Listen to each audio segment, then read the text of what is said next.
원장님 이번에 겨울방학 끝나고 학교 갔더니 다른 애들이 다 커 있는데 저희 애들은 좀 작은 것 같더라고요. 알아보니까 성장 호르몬 주사도 많이 맞는다고 하는데 성장 호르몬 주사 좀 효과 있나요? 사실 이제 대학병원에서 먼저 시작을 했고 한 10여 년 전부터는 이제 좀 실제 저성장 어린이들을 상대로 이제 주사 그런 이제 치료가 많이 진행이 됐었어요. 그래서 일단은 처음에는 효과가 있을까 또는 뭐 부작용이 있을까 이런 걸 좀 반신반의하면서 이제 여러 가지 롱 스터디를 하면서 이제 많이 지켜봤었는데 실제로 이제 지금은 통계적으로는 본인이 검사했을 때 최종 성장 키에 한 7cm 정도. 7cm요? 네, 물론 하면은 7cm 큽니다. 또 이제 그렇게 말하면 안 되고 이제 실제로는 거의 효과를 못 본 애들부터 정말 좀 괜찮은 건가? 이 정도로 꽤 큰 애까지 1, 2cm부터 한 10cm, 15cm까지 예, 굉장히 편차는 커요.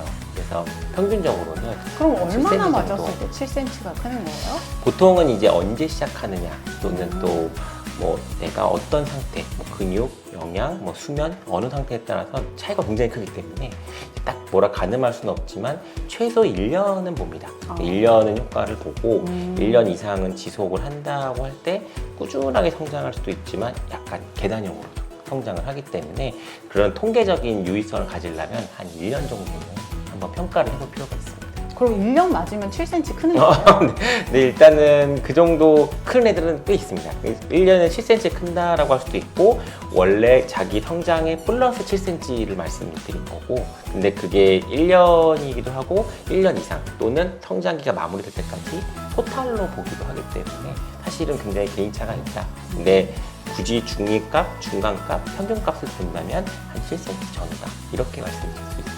근데 그러면 그 주사 맞고 나서 부작용은 없어요?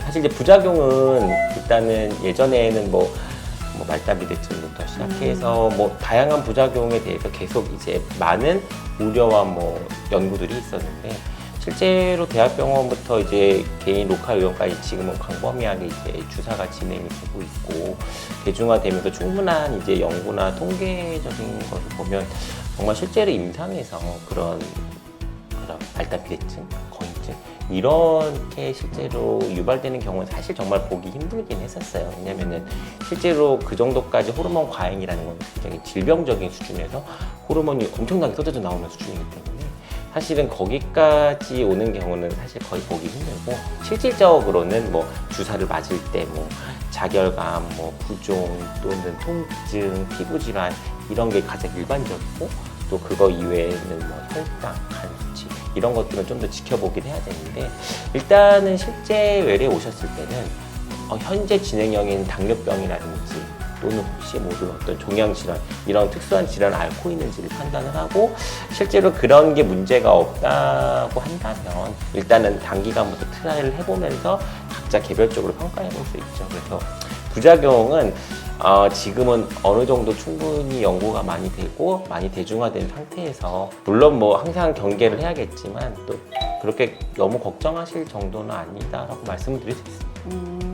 그러면 성장판이 거의 닫힌 경우에도 주사 맞으면 클 수 있나요? 실제로 이제 어느 정도 애가 이제 좀 중학교 가거나 아니면 이제 그래도 크겠지 하고 기다렸다가 이제 나중에 뒤늦게 왔는데 이제 검사를 해보니까 이제 초등학교 고학년 생리 시작하고 또는 이미 중학생 이제 성장판이 이제 거의 봤을 때 이제 많이 여력이 남지 않은 이제 상태에서 오시는 분들도 많은데 실제로는 생각보다는 이제 그분들의 접종을 주사를 진행을 했을 때 좀 기대 이상의 효과가 있었던 경우도 있었고 또 없는 경우도 있어요. 그래서 실제로는 이게 개인차와 생활 습관에 따라서 편차가 워낙 크기 때문에 통상적으로 성장판이 완전히 닫힌 경우가 아니라면 일단은 단기간 한 3개월 정도를 먼저 일단 트라이를 해보자 말씀을 드리고 3개월 정도 했을 때 리액션이 좀 있다.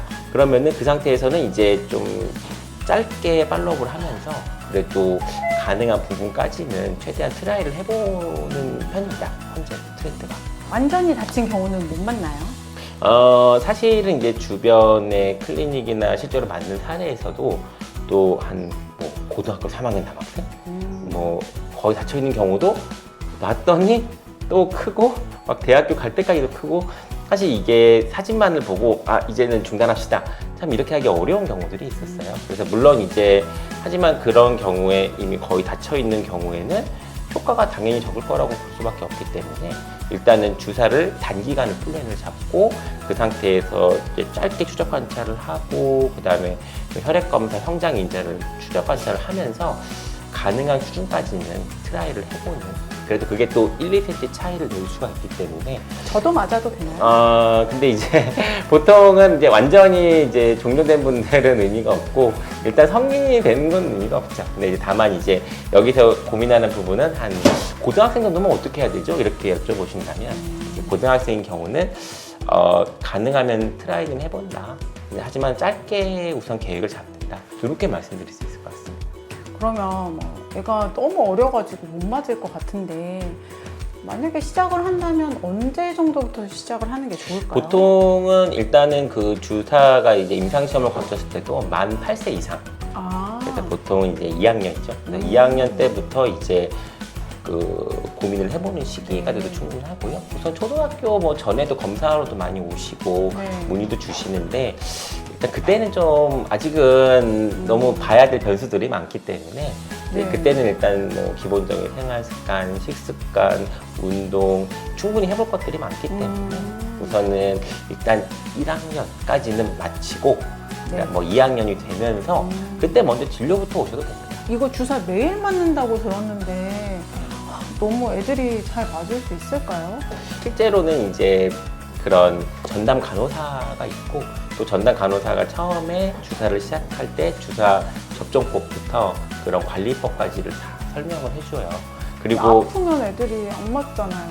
네, 보통 이게 처음에는 막 부모님하고 실랭이도 있고 아파서 좀 이제 안 맞는 일도 있는데 대부분의 이제 처방을 했을 때 실제로 처음에 그 두려움은 있는데 그 한번 맞아 보니까 생각보다 아프지도 않고 또 왠지 좀 크는 것 같고 또 약간 몸도 근력도 좋아지고 이렇게 하면서 나중에는 이제 이게 매일 맞는 게 습관이 되니까 사실은 거의 90% 통계적이라고 말하기에 그냥 경험상 한 90%의 애들은 우리 애가 주사를 못 맞았어요. 거부를 해요.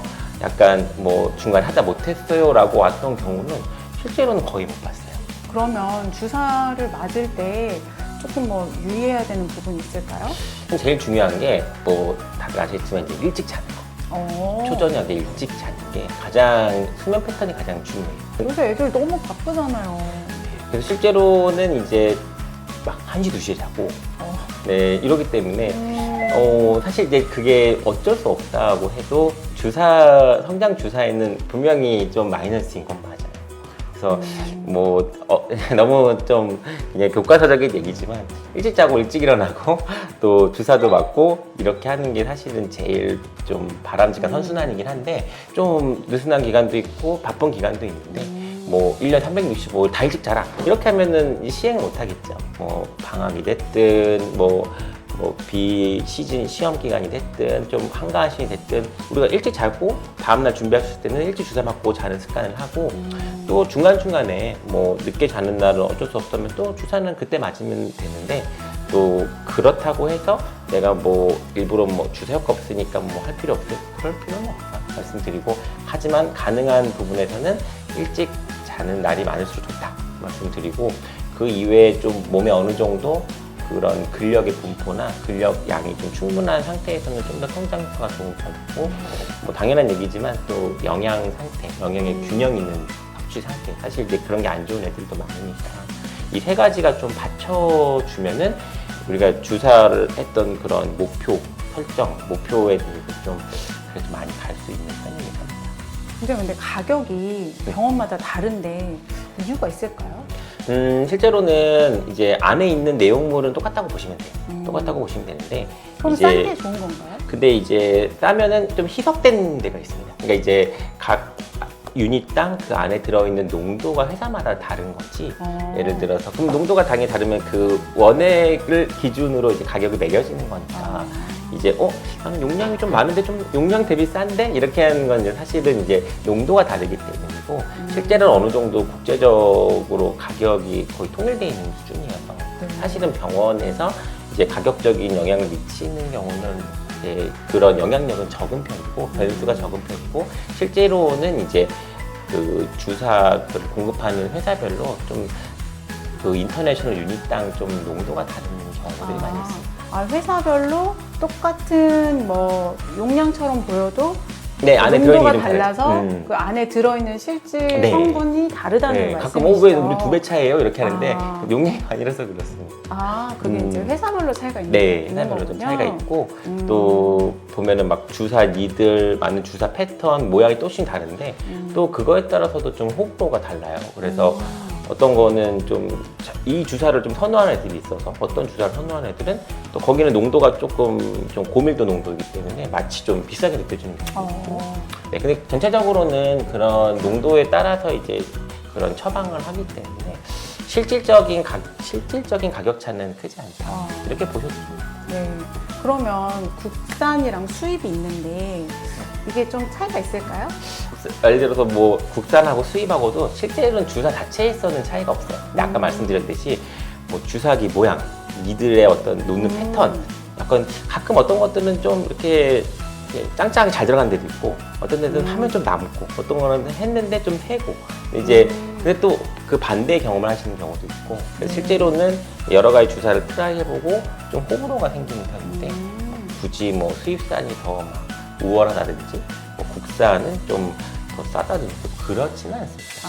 그래서 이제 그거는 그냥 주사를 몇 가지 트라이 해보면서 이제 개인적으로 이제 뭐 호불호에 따라서 결정되는 경우가 훨씬 많습니다. 혹시 성장 주사 맞으면은 키 크는 거 말고 다른 장점도 있나요? 실제로 이게 성장 호르몬이 이제 지방을 좀 연소 태우고 동시에 근력을 좀 강화해 주기 때문에 아마 이제 맞고 좀 꾸준하게 성장하는 애들을 보면 몸이 좀 탄탄해지는 느낌. 약간 이제 약간 좀 체형이 좀 길어지고 또 약간 키만 이렇게 쭉 크는 게 아니고 좀 몸이 약간 탄탄해지고 실제로 인바디를 해보면 근력 양도 충분히 늘어나는 것도 볼 수가 있어요. 그래서 물론 이제 제가 맞아야겠네요. 네.